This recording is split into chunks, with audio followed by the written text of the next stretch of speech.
आध्यात्मिक वर्षा के इस ज्ञान संगम में आपका स्वागत है। आज हम श्रीमद् भगवद गीता के अध्याय 2 सांख्य योग उसके श्लोक 69 पर एक गहरी चर्चा करने वाले हैं। ये एक ऐसा श्लोक है जो हमें जीवन को देखने का एक बिल्कुल ही अलग नजरिया देता है। और ये जो विस्तृत और गूढ़ संकलन है, ये कप्तान श्याम बहादुर चौहान द्वारा किया गया है। तो आज हमारी चर्चा का मकसद क्या है? यही समझना कि भाई एक आत्म संयमी व्यक्ति और वो व्यक्ति जो सांसारिक इच्छाओं में लगा है, उनकी दुनिया इतनी अलग क्यों है, उनके लिए जागने और सोने का मतलब इतना अलग क्यों हो जाता है, और सबसे जरूरी बात, इस पुराने ज्ञान का हमारे आज के जीवन में, आज की दुनिया में क्या महत्व है। तो चलिए इसे धीरे धीरे समझने की कोशिश करते हैं। जरा इस बात पर सोचिए, क्या ऐसा हो सकता है कि जिसे आम दुनिया रात समझती है, अंधेरा मानती है, कोई उसमें दिन का उजाला देख रहा हो? और जिस चमक दमक को जिसे सब दिन मानकर भाग रहे हैं, वो किसी ज्ञानी के लिए, एक मुनि के लिए रात के बराबर हो, मतलब त्यागने लायक। आज हम इसी रहस्य को थोड़ा समझने की कोशिश करेंगे। तो सबसे पहले वो श्लोक ही देख लेते हैं जिस पर आज बात होनी है। अध्याय 2 श्लोक 69। या निशा सर्वभूतानां तस्याम जागर्ति संयमी यस्याम जागर्ति भूतानि सा निशा पश्यतो मुनेः। अब इसके एक एक शब्द को देखें तो या यानी जो, निशा मतलब रात, सर्वभूतानाम मतलब सभी प्राणियों के लिए, तस्याम यानी उसमें, जागर्ति जागता है, और संयमी जिसने इंद्रियों को वश में कर लिया है। और दूसरे लाइन में यस्याम मतलब जिसमें, जागृति जागते हैं, भूतानि यानी आम प्राणी, सा मतलब वह, फिर निशा यानी रात्रि, और पश्यतो मुनेः यानी तत्व को देखने वाले मुनि के लिए। जी, शब्द तो सरल लगते हैं, पर यहाँ जो दिलचस्प बात है ना, वो ये है कि इसका भावार्थ बहुत गहरा है। भगवान कृष्ण यहाँ असल में चेतना की दो बिल्कुल अलग अवस्थाओं की बात कर रहे हैं। वो कह रहे हैं कि देखिए, जो स्थिति सामान्य प्राणियों के लिए रात है, रात मतलब अज्ञान की रात, सांसारिक मोह माया, विषयों के पीछे भागना, ये सब अंधेरा है एक तरह से। तो इस स्थिति में जहाँ आम लोग सोए हुए हैं, वहीं एक संयमी, जिसका मन, जिसकी इंद्रियां उसके वश में हैं, वो पूरी तरह जागृत रहता है। वो इस अज्ञान को पहचानता है, इसके पार देखता है, और वो आत्म तत्व को, परम सत्य को समझने के लिए सचेत रहता है। अच्छा, और इसका ठीक उल्टा भी सच है फिर? बिल्कुल बिल्कुल। दूसरी तरफ, जिस सांसारिक भागदौड़ में, भोग विलास में, इच्छाओं को पूरा करने में, जिसमें आम लोग दिन की तरह पूरी तरह जागे हुए हैं, मतलब पूरी तरह डूबे हुए हैं, मग्न हैं, वही सारी चीजें एक आत्मज्ञानी के लिए, एक तत्वदर्शी मुनि के लिए रात के समान है। रात के समान मतलब व्यर्थ हैं, महत्वहीन हैं, त्यागने योग्य हैं। तो आप देखिए कितना बड़ा विरोधाभास है। दोनों की दुनिया, उनकी प्राथमिकताएं, उनके लिए जीवन का जो अर्थ है, वो सब कुछ एकदम विपरीत है। ये तो वाकई में नजरिए का पूरा काया पलट है। क्या इस श्लोक का गीता में कोई खास संदर्भ है? ये अचानक क्यों आया? हाँ, नहीं, अचानक नहीं है। आप याद कीजिए, इसी अध्याय में श्लोक 54 में अर्जुन ने पूछा था भगवान कृष्ण से। हाँ, पूछा था स्थित प्रज्ञ के बारे में। बिल्कुल, कि स्थित प्रज्ञ के लक्षण क्या हैं। जिसकी बुद्धि आत्मा में स्थिर हो गई है, वो कैसे बोलता है, कैसे बैठता है, कैसे चलता है। तो भगवान ने स्थित प्रज्ञ के कई लक्षण बताए। और ये जो श्लोक 69 है, ये उसी चर्चा को, कह सकते हैं, एक चरम पर ले जाता है। ये समझाता है कि आखिर एक आत्मज्ञानी का नजरिया आम इंसान से इतना अलग क्यों होता है। और यह हमें प्रेरणा देता है कि हम अपने रोजमर्रा के नजरिए से ऊपर उठकर देखें। हाँ, ये तो है। और निश्चित रूप से इतने गहरे श्लोक पर महान विचारकों ने, टीकाकारों ने भी खूब सोचा होगा। उन्होंने इसे कैसे समझाया है? हाँ, बिल्कुल। कई महान टीकाकारों ने इसकी बहुत ही सुंदर व्याख्याएं की हैं, जो हमें इसके अलग अलग पहलू समझने में मदद करती हैं। जैसे आदि शंकराचार्य जी को ही लें। वो इस निशा यानी रात को सीधे सीधे अविद्या से जोड़ते हैं, अज्ञान से। अविद्या? हाँ, अविद्या। वो कहते हैं कि आम प्राणी जो हैं, वो इसी अविद्या के अंधेरे में सोए हुए हैं। उन्हें पता ही नहीं कि वो कहाँ जा रहे हैं, जीवन का असली मकसद क्या है। लेकिन जो योगी है, वो इसी अविद्या को देखकर जाग जाता है। वो पहचान लेता है कि अरे, ये तो अज्ञान है, और इससे मुक्त होकर आत्मज्ञान के प्रकाश की ओर बढ़ना, यही असली जागना है। अच्छा, यानी जिसे दुनिया सच मानकर जी रही है और जिसके पीछे भाग रही है, योगी उसे एक तरह का भ्रम समझता है। बिल्कुल सही कहा आपने, बिल्कुल। और इसी तरह स्वामी अड़ंगानंद जी, जिन्होंने यथार्थ गीता लिखी है, वो भी इस बात को स्पष्ट करते हैं। वो कहते हैं कि ये जो जागना और सोना है ना, ये शरीर का नहीं है, ये चेतना का है। चेतना का कैसे? देखिए, आम इंसान की चेतना कहाँ लगी रहती है? भारी चीजों में, घटनाओं में, इच्छाओं में, है ना? यही उसका जागरण है। जबकि योगी की चेतना कहाँ स्थिर रहती है? अपने भीतर, अपनी आत्मा में। ये उसका जागरण है। तो फिर दुनिया की चीजें? हाँ, तो इसीलिए दुनिया की चीजें, सांसारिक इच्छाएं, ये सब योगी के लिए रात की तरह हैं, अवांछित हैं, जिनसे वो बचता है। तो ये दोनों व्याख्याएं, शंकराचार्य जी की और अड़ंगानंद जी की, हमें यही बताती हैं कि असली लड़ाई या असली चुनाव बाहर नहीं, हमारी चेतना के स्तर पर है। ये तो हुई अज्ञान और चेतना की बात। क्या इसे समझने का कोई और थोड़ा और व्यवहारिक तरीका भी है? कोई उदाहरण? हाँ, बिल्कुल है। संत ज्ञानेश्वर महाराज ने अपनी अद्भुत कृति ज्ञानेश्वरी में इसे उल्टी वृष्टि कहा है, मतलब विपरीत दृष्टि का सिद्धांत। और इसे समझाने के लिए उन्होंने चकोर और उल्लू का बहुत ही सटीक उदाहरण दिया है। चकोर और उल्लू, वो कैसे? देखिए, जैसे चकोर पक्षी है, वो चांदनी का, प्रकाश का प्रेमी होता है ना? अंधेरे से वो घबराता है। और उल्लू? वो ठीक उल्टा है। वो अंधेरे में ही देखता है, अंधेरे में ही सक्रिय होता है और प्रकाश से बचता है। दोनों की पसंद, उनका सक्रिय होने का क्षेत्र एकदम उल्टा है। अच्छा, तो इसी तरह योगी और सामान्य व्यक्ति के आनंद के स्रोत बिल्कुल अलग-अलग हैं। ठीक वैसे ही, ठीक वैसे ही। योगी का आनंद किसमें है? आत्मज्ञान में, शांति में, स्थिरता में, जो शायद एक सांसारिक व्यक्ति को नीरस लगे या अंधेरा जैसा लगे। और सांसारिक व्यक्ति का सुख कहाँ है? बाहरी भोगों में, प्रशंसा में, दुनियावी सफलता में। और ये सब योगी के लिए रात के समान है, त्याज्य है। इसी तरह अगर हम स्वामी विवेकानंद की बात करें तो उन्होंने इसे और भी व्यावहारिक धरातल पर उतारा। वो कहते थे कि ये श्लोक जीवन में सर्वाइवल ऑफ द फिटेस्ट नहीं सिखाता।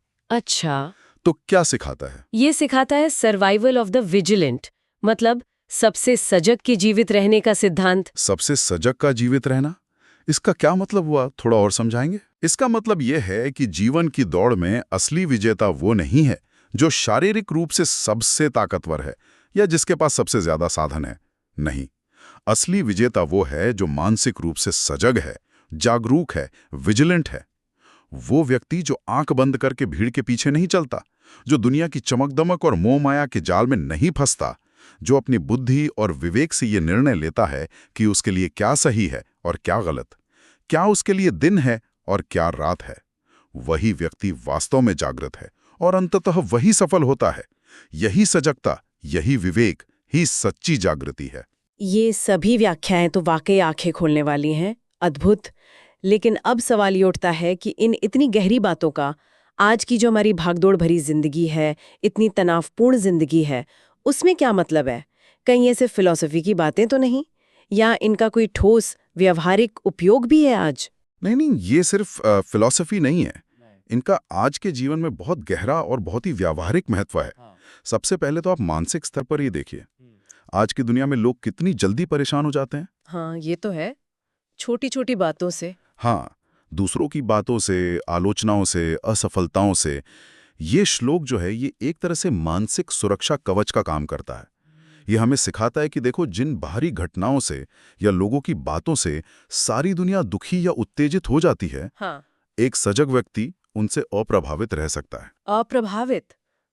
पर वो कैसे? क्या इसका मतलब है कि हमें बिल्कुल भावशून्य, पत्थर दिल बन जाना चाहिए? नहीं, पत्थर दिल नहीं बनना है, बल्कि आंतरिक रूप से स्थिर बनना है। देखिए, जब हमारी खुशी का स्रोत बाहरी चीजों पर निर्भर नहीं करता, जब वो हमारे अंदर स्थित होता है, तो बाहर की उथल-पुथल हमें उतना परेशान नहीं कर पाती। हम समझ जाते हैं कि ये जो बाहरी शोर शराबा है, ये सफलता असफलता का खेल, ये सब हमारे लिए रात की तरह है, इनसे प्रभावित नहीं होना है। जबकि हमारी जो आंतरिक शांति है, हमारा आत्मज्ञान है, वही हमारा असली दिन है। और ये समझ हमें तनाव और चिंता से लड़ने की एक अद्भुत शक्ति देती है।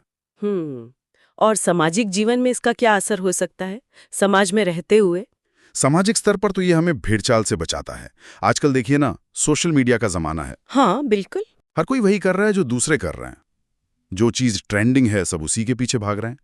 ये श्लोक हमें रुक कर सोचने को कहता है। भाई रुको, सोचो, क्या जो सब कर रहे हैं वो मेरे लिए भी सही है?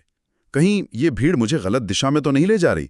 ये हमें अनुयायी बनने की बजाय अपने विवेक का इस्तेमाल करने की प्रेरणा देता है, अपने मूल्यों के आधार पर निर्णय लेने की प्रेरणा देता है। ये हमें सिखाता है कि हो सकता है जो पूरी दुनिया के लिए दिन लग रहा हो, बहुत आकर्षक, बहुत जरूरी, हो सकता है वो हमारे व्यक्तिगत लक्ष्यों के लिए, हमारे सिद्धांतों के लिए रात हो, नुकसानदायक हो। ये एक तरह की स्वतंत्र सोच और साहस पैदा करता है। और आध्यात्मिक नजरिए से अगर देखें तो आध्यात्मिक दृष्टि से तो ये वैराग्य की ओर पहला लेकिन बहुत ही महत्वपूर्ण कदम है। वैराग्य, हाँ, मतलब सब कुछ छोड़ देना? नहीं, यहाँ वैराग्य का मतलब घर बार छोड़ना नहीं है, बल्कि दुनिया की चीजों के प्रति जो हमारी बहुत ज्यादा आसक्ति है, जो चिपकाव है, उसे कम करना है। जब हमें ये दिखने लगता है कि ये बाहरी सुख, ये पद, ये प्रतिष्ठा, ये सब क्षणभंगुर हैं, टिकने वाले नहीं हैं, और असली आनंद, सच्ची शांति तो हमारे भीतर ही है, तब हम स्वाभाविक रूप से उन चीजों के पीछे पागलों की तरह भागना बंद कर देते हैं जिनमें पूरी दुनिया लगी हुई है। हाँ। तब हम भीड़ से अलग अपने लिए एक सार्थक रास्ता चुनने का साहस कर पाते हैं, ऐसा रास्ता जो हमें सच्ची संतुष्टि और आत्मविकास की ओर ले जाता है। इसमें तो मुझे युवाओं के लिए भी एक बहुत शक्तिशाली संदेश नजर आ रहा है, खासकर आज के समय में। बिल्कुल है, बिल्कुल। युवाओं के लिए इसका सीधा संदेश है, दुनिया में रहो, दुनिया के काम करो, लेकिन दुनिया में खो मत जाओ। अपने लक्ष्य पे नजर रखो। आजकल युवाओं पर कितना दबाव है तुरंत परिणाम पाने का, शॉर्टकट अपनाने का, है ना? और ये जो क्षणिक सुख है, इंस्टेंट ग्रेटिफिकेशन, इसके पीछे भागने का। हाँ, ये बहुत ज्यादा है आजकल। तो ये श्लोक उन्हें एक तरह से चेतावनी देता है कि देखो, ये जो तात्कालिक संतुष्टि का आकर्षण है, ये तुम्हारे लिए रात है, एक भ्रम है। ये तुम्हें तुम्हारे असली लक्ष्य से भटका देगा। जबकि अनुशासन, धैर्य, कठिन परिश्रम और अपने लक्ष्य के प्रति जो समर्पण है, यही तुम्हारे लिए असली दिन है, प्रकाश है। यही तुम्हें स्थायी सफलता और संतोष देगा। तुम्हारी जागृति कहाँ होनी चाहिए? अपने लक्ष्यों के प्रति, क्षणिक प्रलोभनों के प्रति नहीं। ये तो हुई व्याख्या और महत्व की बात, पर मन में एक सवाल और आता है कि क्या ये बातें सिर्फ सुनने में अच्छी लगती हैं या इन्हें वाकई जीवन में उतारा जा सकता है? और क्या इन व्याख्याओं का कोई प्रमाणिक आधार भी है? मतलब ये कहाँ से आ रही हैं? हाँ, ये बहुत अच्छा सवाल है। ये सिर्फ कल्पना नहीं है। जैसा हमने पहले जिक्र किया, इन व्याख्याओं का आधार बहुत मजबूत है, प्रामाणिक है। आदि शंकराचार्य का भाष्य है, संत ज्ञानेश्वरी की ज्ञानेश्वरी है, स्वामी विवेकानंद के अपने विचार और अनुभव हैं, स्वामी अड़ंगानंद जी की यथार्थ गीता है। ये सभी गहरे आध्यात्मिक अनुभव और गहन चिंतन पर आधारित हैं। ये कोरे सिद्धांत नहीं है, बल्कि अनुभूत सत्य हैं। अच्छा, और अगर कोई इस दृष्टि को, इस नजरिए को अपने जीवन में उतारने की कोशिश करे, तो उसके जीवन पर या उसके आसपास के लोगों पर, परिवार पर क्या प्रभाव पड़ सकता है? प्रभाव बहुत गहरा और बहुत सकारात्मक होता है। सबसे पहले तो व्यक्ति के स्वयं पर। जब कोई इस नजरिए से जीना शुरू करता है ना, तो उसका आत्मविश्वास बढ़ता है। क्यों? क्योंकि वो अपनी कीमत बाहरी सफलताओं से या दूसरों की राय से नहीं आंकता। हाँ, ये तो बहुत बड़ी बात है। बिल्कुल। दूसरों से तुलना करने की आदत छूट जाती है, क्योंकि वो समझ जाता है कि भाई हर किसी की यात्रा अलग है, हर किसी के दिन और रात अलग हैं। व्यक्ति बाहरी अनुमोदन की, बाहरी तारीफ की बैसाखी छोड़कर अपने अंदर की आवाज पर, अपने विवेक पर चलना सीखता है। और परिवार पर इसका क्या असर होगा? आजकल हम देखते हैं परिवारों में तनाव, कलह बहुत आम बात हो गई है। हाँ, ये दृष्टि परिवार में शांति लाने में बहुत मददगार हो सकती है। देखिए, जो व्यक्ति बाहरी उथल पुथल से कम प्रभावित होता है, वो भावनात्मक रूप से ज्यादा स्थिर रहता है। वो छोटी छोटी बातों पर गुस्सा या चिंता करने की बजाय शांति और समझदारी से प्रतिक्रिया करता है। जी। इससे घर का माहौल स्वाभाविक रूप से शांत और सकारात्मक बनता है। और खासकर गृहिणियां, जो अक्सर घर की धुरी होती हैं और अनेक जिम्मेदारियों और भावनाओं के बीच संतुलन बनाती हैं, उनके लिए ये आंतरिक स्थिरता और शांति बनाए रखने में बहुत सहायक हो सकती है, जिससे पूरे परिवार को एक संबल मिलता है, एक ठहराव मिलता है। ये तो बहुत ही महत्वपूर्ण बात कही आपने। और अगर हम समाज या दुनिया के स्तर पर देखें, तो उसका क्या महत्व है? जरा सोचिए, समाज को कैसे नागरिकों की जरूरत है? ऐसे जो आंख मूंदकर किसी भी लहर के साथ बह जाएं, या ऐसे जो सोच समझकर अपने विवेक से निर्णय लें? हाँ, विवेकशील नागरिक। बिल्कुल। ये श्लोक हमें ऐसे ही सजग, निडर और विवेकशील नागरिक बनने की प्रेरणा देता है, जो भीड़ के दबाव में आकर गलत का साथ न दे, जो ये पहचान सकें कि समाज के लिए वास्तविक दिन क्या है, मतलब प्रगति, न्याय, करुणा, और भटकाने वाली रात क्या है, मतलब नफरत, लालच, अज्ञान। और यहाँ एक महत्वपूर्ण सवाल भी उठता है कि हमारा समाज, हमारी शिक्षा व्यवस्था ऐसे सजग नागरिक कैसे तैयार कर सकती है। हाँ, ये एक बड़ा प्रश्न है। शायद ऐसी शिक्षा देकर जो हमें सिर्फ बाहरी चमक दमक देखना ना सिखाए, बल्कि उसके परे देखने और आंतरिक मूल्यों को महत्व देने की दृष्टि दे। लेकिन बच्चों को, विद्यार्थियों को ये गहरी बात कैसे समझाई जा सकती है? उन्हें तो शायद ये बहुत मुश्किल लगे। हाँ, उनके लिए इसे सरल बनाना पड़ेगा। इसके लिए कहानी का सहारा लिया जा सकता है। कहानी? कैसी कहानी? मान लीजिए 2 दोस्त हैं, रवि और समीर। उनके स्कूल में परीक्षाएं नजदीक थीं। अच्छा। लेकिन ठीक उसी समय बाजार में एक नया बहुत ही रोमांचक वीडियो गेम आया। अब सारे बच्चे वही खेलने लगे। तो रवि ने भी सोचा, अरे वाह, सब खेल रहे हैं, मैं क्यों पीछे रहूं? उसने भी खेलना शुरू कर दिया। तो उसके लिए क्या हुआ, गेम खेलना दिन बन गया, मतलब मजेदार काम, जरूरी काम। और पढ़ाई क्या बन गई? रात बन गई, मतलब उबाऊ काम जिसे टाला जा सके। अच्छा, और समीर ने क्या किया? इस तरह से क्या खेलते हैं बच्चों को? सीख सीधी सी है। देखो, जो चीज बहुत आकर्षक लगे या जिसे सब लोग कर रहे हो, जरूरी नहीं कि वो तुम्हारे लिए भी सही हो। अपनी बुद्धि का इस्तेमाल करो। सोचो कि तुम्हारा लक्ष्य क्या है और कौन सा रास्ता तुम्हें उस तक ले जाएगा। जीवन में वही आगे बढ़ता है जो आसान लगने वाले लेकिन गलत रास्ते, रात के लालच से बचता है, और भले ही रास्ता कठिन लगे पर सही रास्ते, दिन पर चलने का साहस दिखाता है। बहुत सुंदर उदाहरण। तो इस पूरी चर्चा का अगर हम सार निकालें, निचोड़ निकालें, तो वो एक मुख्य संदेश क्या है जिसे हम सब अपने साथ लेकर जा सकते हैं? संक्षेप में कहें तो ये श्लोक हमें एक सजग जीवन शैली, एक विजिलेंट लाइफस्टाइल अपनाने के लिए प्रेरित करता है। ये सिखाता है कि जीवन में असली जागना बाहरी दुनिया की भाग दौड़ में या भीड़ का हिस्सा बनने में नहीं है। असली जागना है अपने भीतर के सत्य को पहचानने में, अपनी आत्मा की आवाज सुनने में। जब हम अपने अंदर के प्रकाश को जगा लेता है ना, तो बाहरी दुनिया का अंधेरा, उसका शोर, उसकी उथल पुथल वो अपने आप कमजोर पड़ने लगती है। उसका हम पर असर कम हो जाता है। एक बहुत शक्तिशाली सूत्र है, अपनी दृष्टि बदलिए, आपके लिए आपका संसार बदल जाएगा। दृष्टि बदलिए, संसार बदल जाएगा। वाह! और जाते जाते हमारे सुनने वालों के लिए एक विचारणीय प्रश्न भी छोड़ जाते हैं। हाँ बिल्कुल। इस श्लोक के प्रकाश में हर कोई ये सोचने की कोशिश कर सकता है कि मेरे अपने जीवन में मेरी व्यक्तिगत रात क्या है। मतलब वो कौन सी आदतें हैं, विचार हैं, स्थितियां हैं या आसक्तियां हैं जो मुझे मेरे वास्तविक लक्ष्य से, मेरी आंतरिक शांति से दूर ले जाती हैं, और जिन्हें मुझे शायद त्यागने की जरूरत है। और मेरा व्यक्तिगत दिन क्या है, यानी वो कौन से सार्थक कर्म है, लक्ष्य हैं या अवस्थाएं हैं जिनमें मुझे पूरी तरह जागरूक और सचेत रहने की जरूरत है। इस पर चिंतन करना बहुत फायदेमंद हो सकता है। जरूर। आज की ये गहन और अद्भुत चर्चा कप्तान श्याम बहादुर चौहान द्वारा संकलित ज्ञान और विश्लेषण पर आधारित थी। उनके इस महत्वपूर्ण प्रयास के लिए हम उनके आभारी हैं। जय श्री कृष्ण।